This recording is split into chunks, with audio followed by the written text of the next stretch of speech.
ఎర్రకోట యువతి హత్య కేసులో రోజు రోజుకి సంచలన విషయాలు వెలుగు చూస్తూ ఉన్నాయి. ఇప్పటికే ఈ ఘటనలో చాలా క్లియర్ గా బ్రహ్మయ్య కొండయ్య హస్తం ఉన్నట్టుగా దాదాపుగా కన్ఫర్మ్ అయిపోయింది. అధికారికంగా పోలీసులు నిర్ధారించినటువంటి అంశం ఇంకా మిగిలే ఉంది. ఇంకా అధికారికంగా పోలీసులు విడుదల చేయాల్సింది, కానీ దాదాపుగా అక్కడ మొత్తం కూడా ఈ ఇద్దరే చాలా కీలకమైన నిందితులుగా తేల్చేశారు.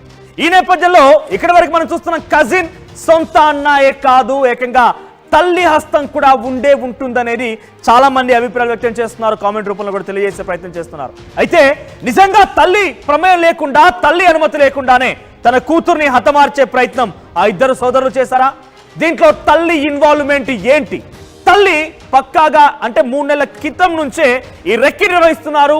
ఈ రకమైనటువంటి దారుణానికి ఒడిగట్టేందుకు వారంతా కుట్రలు చేస్తున్నటువంటి విషయం తెలుస్తున్న నేపథ్యంలో ఈ ప్లాన్ లో తల్లి హస్తం ఎంత మేర ఉంది, తల్లి ఎంత మేర ఇన్వాల్వ్ అయింది, తన కూతుర్ని హతమార్చుకోవడం కోసం డైరెక్ట్ గా తల్లి ఇన్వాల్వ్మెంట్ చూస్తేనే అందరం కూడా భయభ్రాంతులకు గురవుతున్నాం.